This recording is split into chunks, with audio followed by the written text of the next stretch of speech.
আমার আমার যতই করি কিছুই আমার নয়, এটা আমরা সবাই জানি, কিন্তু তা সত্ত্বেও নিজের জিনিসের ওপর থেকে অধিকার আমরা কেউ ছাড়ি না। তো রাধে রাধে বন্ধুরা, দেখতে পাচ্ছ দিনটা শুরু হলো এইভাবেই। এই যে সুন্দর একটা সকাল, মেঘলা মেঘলা দিন। তো এই দিন আমাদের কচুর শাক রান্না হয়েছিল। তো দেখো মাই কচুর শাকটা কাটছিল, আর আমি রুটি ফুটি এগুলো সব করেছিলাম। এই যে মা কচুর শাক কাটছে, এটা একটা বড় কাজ। তারপরে ওপরে উনুন ধরিয়ে সেখানে কচুর শাক সেদ্ধ করেছিলাম। ওপরে কাঠের উনুনে কচুর শাকটা সেদ্ধ করে তারপর নিচে গ্যাসে রান্না হবে। তো এই দেখো ওপরে উনুনটা ধরালাম এইভাবে। তোমাদের আগের দিনই দেখিয়েছিলাম যে আমাদের কাঠের উনুনেও রান্না হয়, কাঠ ঠাট অনেক রান্না এনে রাখা আছে। তো এই যে কচুর শাক দিয়ে খানিকটা নুন দিয়ে হাঁড়িটা চাপা ঢাকা দিয়ে রেখে দেবো।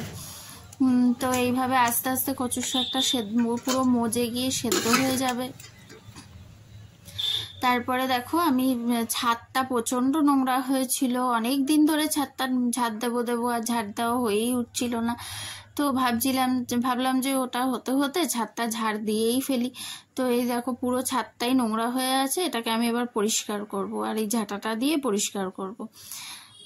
দেখো জীবন সংসার করতে গেলে সব কিছুই করতে হয়, তাই না? সব কিছু করতে করতেই আমরা সংসারটা করতে থাকি এইভাবেই। তো এইদিকে দেখো কচুর শাকটাও সেদ্ধ হয়েই এসেছে, প্রায় হয়ে এসছে। এবার এটাকেও জল ঝাড়াতে হবে, ঝাড়িয়ে ঝুড়িয়ে তারপরে ভালো করে এটাকে জল না ঝাড়ালে রান্না করতেও অনেকটা টাইম লাগে না হলে।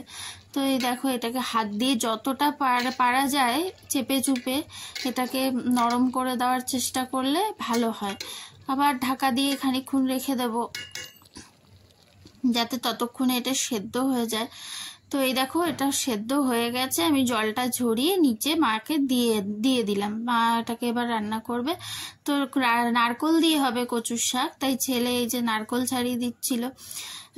ওই নারকোল ছাড়ানোর দায়িত্বটা ওর ওপরেই পড়ে, ওই নারকোলটা ছাড়ায়। এই যে এত বড় একটা সাঁড়াশি, এটা দিয়ে নারকোল ছাড়ায়। এই যে নারকোলটা ছাড়িয়ে দিয়েছে, এই নারকোলটা আমি কুড়িয়ে ঠুড়িয়ে মাকে দিয়ে তারপরে আবার ওপরে এসে বাকি ছাদ দেওয়ার কাজটুকু শেষ। এই যে সব নোংরা এক জায়গায় জড়ো করেছি, ছাদ পুরো পরিষ্কার, এই পুরো পরিষ্কার হয়ে গেছে ছাদ। আর এই নোংরাগুলোকে সব একটা প্লাস্টিকে ভরে ফেলে দিয়েছি। তারপর স্নান টান করে এই যে পুজো দিয়েছি, দেখো পুজো দেওয়াও শেষ। কত সুন্দর করে গোপালকে সাজিয়েছি। সেদিন গরম ছিল তাই জামা পরাইনি গোপালকে। গোপাল এমনি প্যান্টু পরেই বসে আছে, তাহলেও সুন্দর লাগে গোপালকে। তারপর হচ্ছে দুপুরে খাওয়া দাওয়ার পালা। এই যে উচ্ছে ভাজা, তারপরে সোয়াবিন রান্না হয়েছিল, আর হচ্ছে কচুর শাক। এই যে কচুর শাক রান্না হয়েছে, দেখো মা কি সুন্দর করে এটাকে রান্না করেছে নারকেল দিয়ে। তো ভিডিওটা এখানেই শেষ করব। আর কিছু